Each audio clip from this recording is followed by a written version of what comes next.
Welcome to the Rural Dispatch, the podcast delivering stories from rural America. I'm your host, Allie Behrens. Headquartered in rural Iowa, I help run a nationwide livestock transportation company, and I'm here to bring you stories from the people who help shape this industry and our rural communities. Whether you're a trucker, livestock producer, or rural entrepreneur, this show is for you. Each week, we explore the realities of rural business life, from the highways to the fields and everything in between. So buckle up and let's dive into today's episode. We're back. We went MIA last week. We're rusty. We're out of practice. No kidding. Did anybody ask, did you get any messages? No, I mean, I sent out an email to our email list, but so those people know what's up, but the rest of the world, I don't know. Maybe they didn't even notice we were gone. Probably didn't, actually. So we're 8 days in. 8 days into the married life. Yep. Still like each other. So far, so good. So far, so good. Still in the honeymoon stage. I hardly saw you our first week of marriage. You've been trucking. I did. Went straight back to work. Things have finally looked up, and it's like, oh, we're going to make some hay while the sun's shining here for a little while. Mm-hmm. Yeah, I know. Things really picked up there for a little bit. You want to tell everybody about the wedding? You want to talk about it? We sure can. I mean, I don't even know what to say about it. It was the perfect day. It was. So really, it started Thursday. They came and set this big-ass tent up. We got a 40 by 120 tent, and they set it up in the backyard, and it ended up fitting just perfect. It really couldn't have worked out any better. I mean, it turned out exactly how I had it pictured in my head. I was having a hard time picturing it, but really all it took was for like one thing to get set up in the backyard and then really start building off of that. And I was like, oh, this makes perfect sense for this or for that. And then it all just fell right into place. I thought they were going to come like first thing Thursday morning and set the tent up. And then Thursday afternoon, we would start setting stuff up. And they got done setting up like not very long before we had to get ready to go take family pictures with my mom. Yeah, it was and like my siblings. It was like 5:30. Well, I remember as we were pulling out the driveway to go take pictures, the dude with the porta potty was pulling in. Yep. So, I don't know. I mean, we had the vision where we wanted the porta potty too, and the guy's like, down there? In that corner?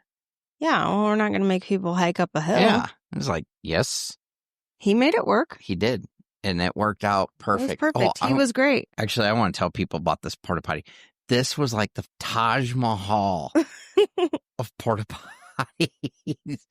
You've never seen a porta potty this nice. There's no way. It was a porta potty trailer. It was a trailer. And so that you have a men's side and a women's side, and each one has 3 stalls. Like the men's side has 2 urinals, 1 full, like toilet. But yep. 1 shitter, 2 pissers. Yep. I don't know about the women's. I didn't make it in like that side. 3 full stalls, okay. 2 sinks. Yeah.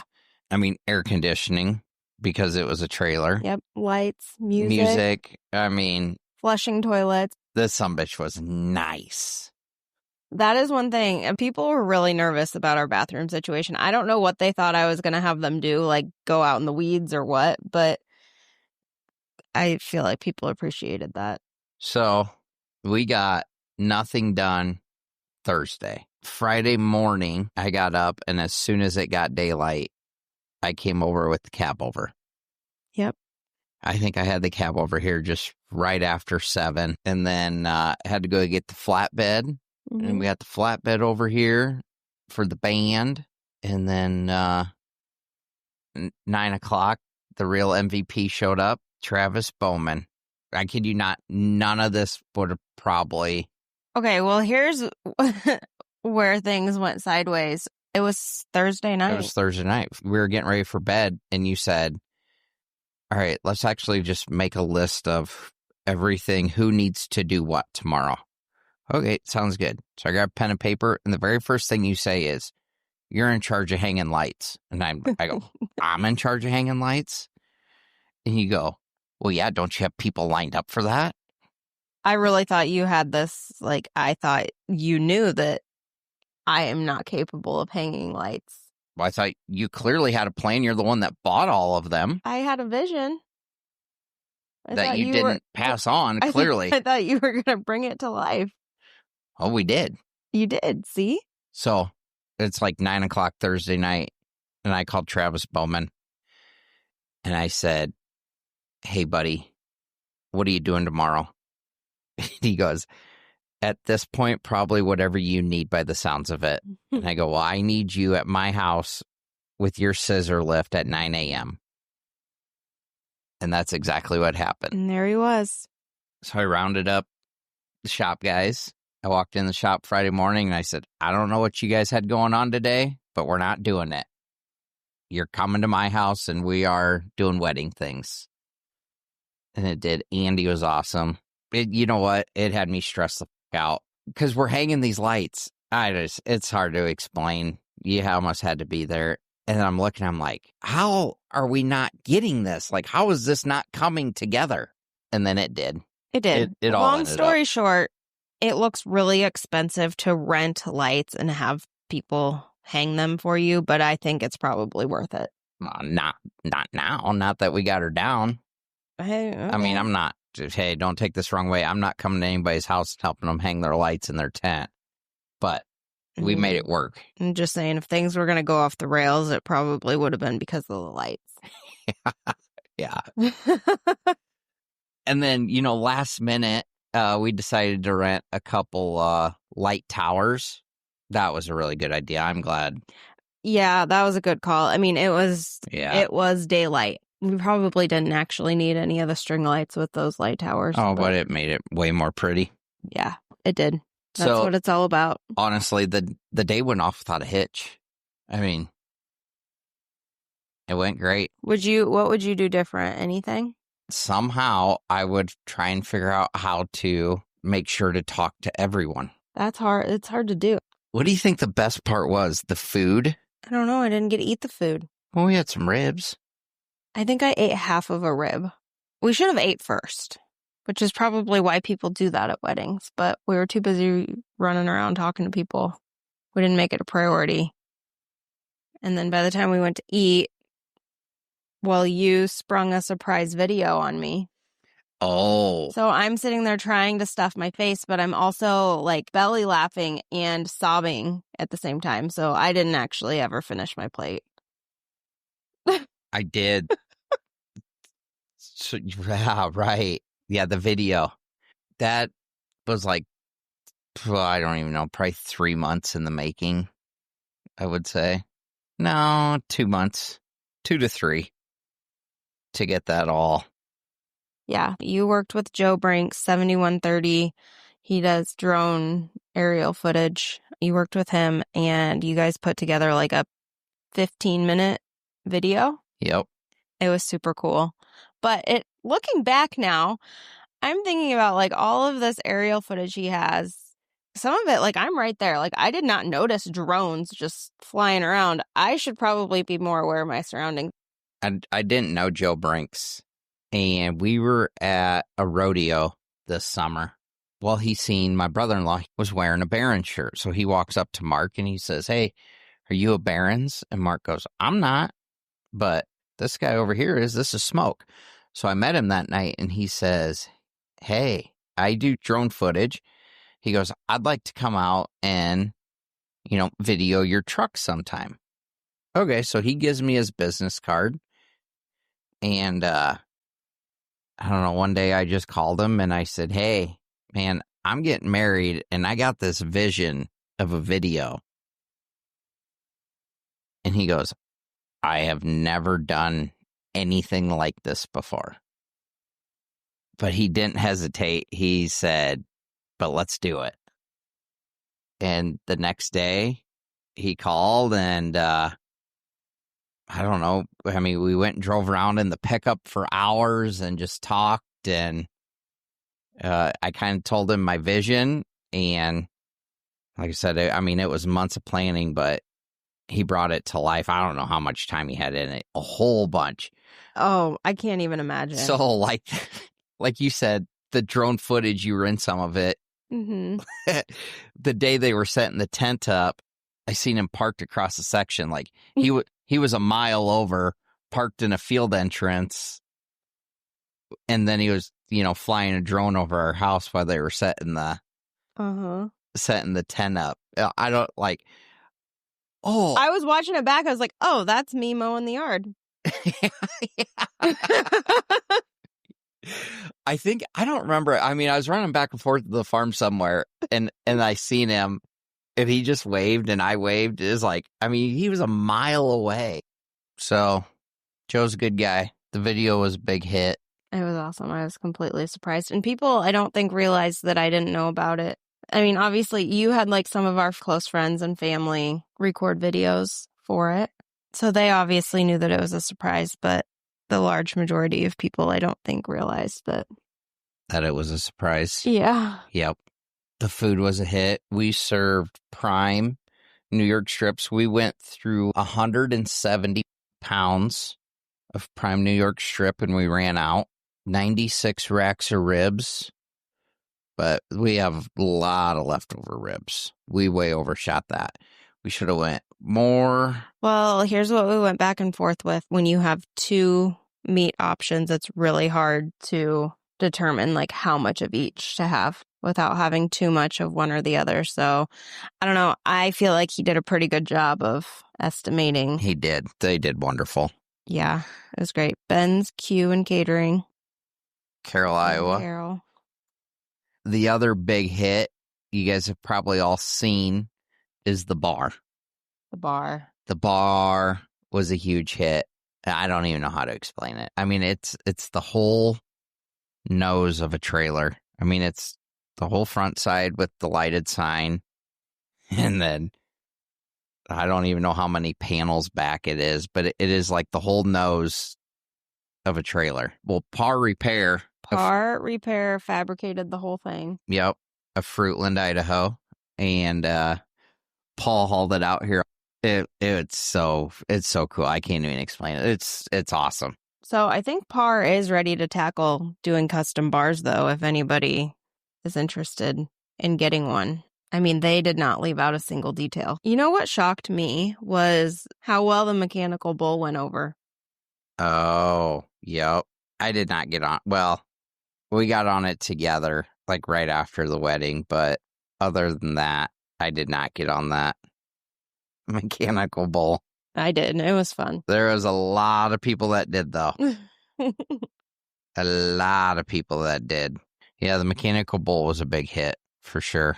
It went over well. Yep. We also had really good music. I was so happy with both the guys that played. Drew Fry. Where's he from? He's local. He's like Southern Iowa. Like Creston area, I feel like. Yeah, and I just saw today he got engaged. Oh, good for him. No, he was awesome, and he stuck around. He was here late, I think. Well, I remember he finished, and we shook his hand, thanked him, and he must have brought his stuff to his pickup. Then he come back, and he goes, "Hey, if you don't mind, we're going to stick around a while." I was like, hell yeah, man. Absolutely. Party on. And I didn't realize till I seen a video. Did you see he was up there singing with the Corey Farley band? I talked to Corey afterwards. He said, yeah, Drew got up there and sang with the band. And yeah, so we had Drew Fry. He was just kind of up there doing acoustic by himself during social hour. Cocktail hour. Yeah. And before supper. And then the Corey Farley band from Nashville. And they rocked it. They were good. They were fun. Yeah, they were fun. I smoked a big old stogie that night. I don't know if I've ever smoked a cigar in my life. So, all in all is well. Wedding went good. It was best backyard party ever. And think you want to do it again? I probably would, actually. I mean, people had a frickin' blast. I mean, a blast. So, what else going on in the world? Just been busy. Yeah. You've been busy. I don't quite know what to do with myself when you're like gone on the road, because a lot of what I do in the office, I depend on you to get me that information. So, well, today is Sunday. We went to the office and thankfully knocked out a whole bunch of paperwork. So, I don't know. We probably need a better system. I'm sure there's lots of people out there who... Oh, we definitely need a better system. Our system is way broken. I'm sure there's tons of people out there, though, who, like, somebody's on the road and somebody's in the office and they figure it out. So we just got to figure it out. We had some decent fat cattle trade last week. I don't think, I don't really think they started trading fats till late Friday afternoon. I mean, 2, 3 o'clock finally. Friday afternoon, the board started coming up and there was some, I think we finally had some 235 fat cattle trade last week. So like Friday the 10th, we had some trade for 235 picked up.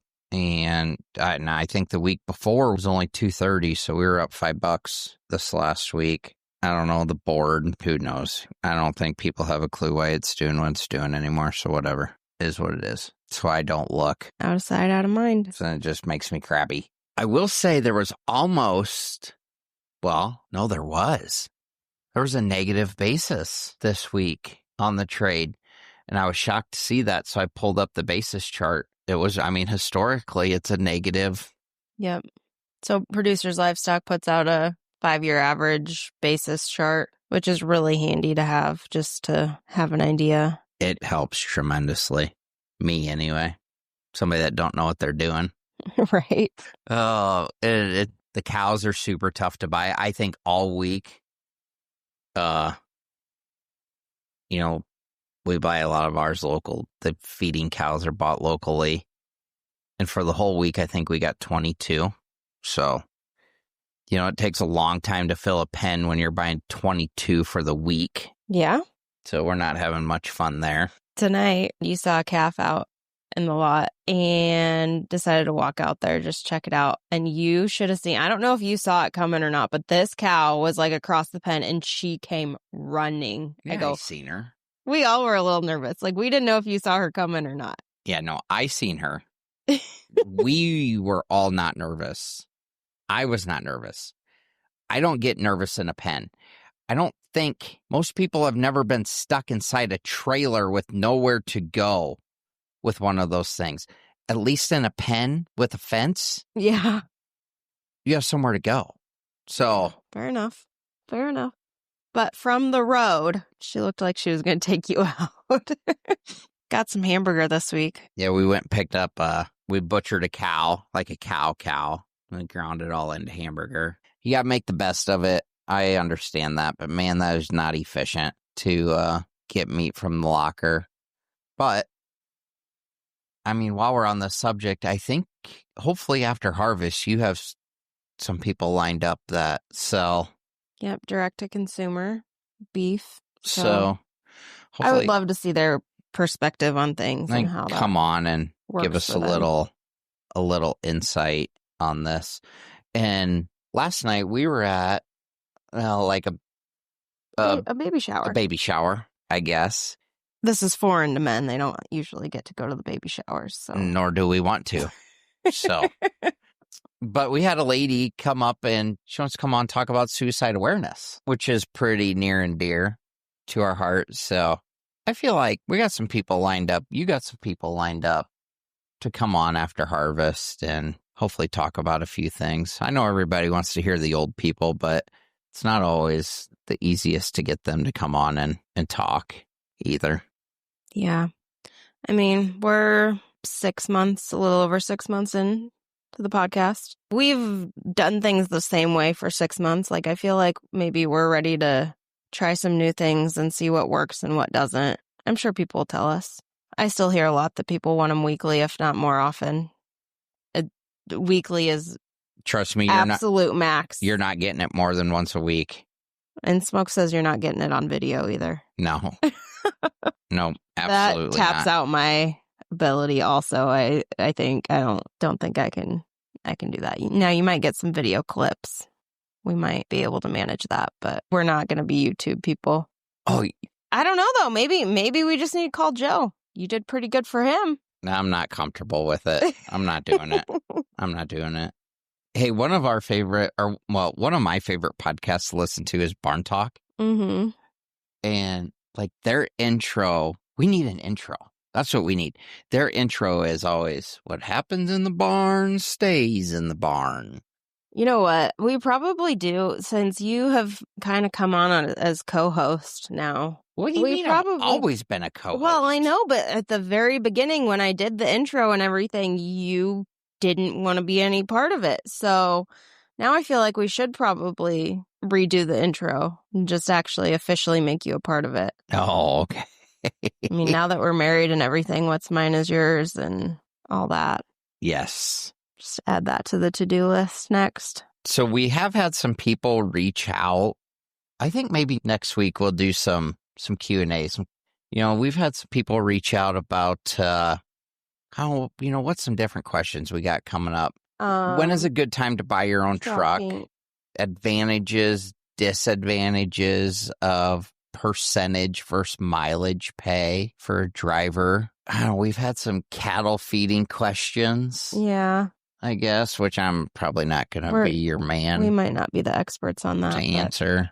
I pretty well wing it when it comes to cattle feed. I just wing it in general. I mean, here's the thing. We can tell you what we think. I don't know that I would necessarily recommend that you take our advice. On anything.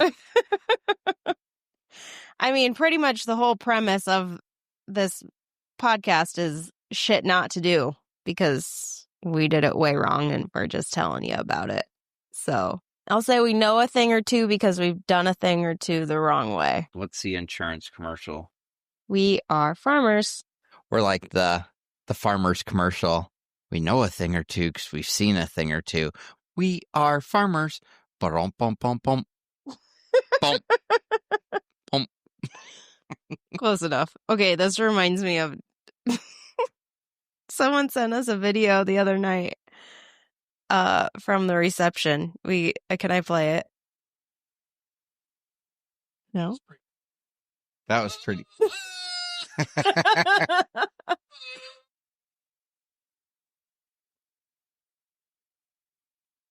And that is Smoke 12 bushies deep. Hey, the rest of the night you sounded pretty good. Well, that's hard. That one was hard. I'm proud of you for trying it. I told him no, absolutely not. Well, folks. Okay, so back to Q&A. We are going to maybe do some Q&A next week's episode. So if there's anything that you're wondering about. What's on your mind, hit us up. Yeah. We'll see. We'll see if we can give you a bunch of wrong answers. Right. There's a link to text the show in the show notes. You can shoot us a text. It is like a one-way thing, though. I can't message you back if you do that. So just know that. You can email us at baronsandco@gmail.com or message us on socials. All the links are in the show notes. We're going to go trucking in the morning. You are going trucking. I'm not. I wonder if Rich is actually going to go. Should I wake him up or no? Do you think he'll be mad if I don't? I'm going to be mad if you don't. I spent a lot of time packing snacks for tomorrow. I'll ask him. I think he actually wants to go. Well, he was up in the air. He was wishy-washy. Yeah, well, I don't blame him because if you're going to be crabby and on the phone the whole time, I wouldn't want to go either. Well, of course I'm going to be on the phone the whole time. Yeah, but are you going to be crabby and when you're not on the phone, make him drive in silence because you have gotten to that stage where you just drive in silence? Well, not with him. All right, see, this is what I'm wondering. If you're going to sing Beach Cowboy with him, then I'll probably think it's all right. I still have never heard that song before you guys played it just the other day. It's their latest obsession. Anything cowboy, man. All right, I'm out of here. All right. See you next week. Thanks for tuning in to this episode of the Rural Dispatch. I hope you found something valuable to take back to your own operation. If you enjoyed this episode, please subscribe, leave a review, and share it with a friend. You can keep up with me between episodes on socials at Barons & Co. Or join our email list on our website to get new episodes delivered straight to your inbox every Wednesday. Until next time, keep those wheels turning. We'll talk soon.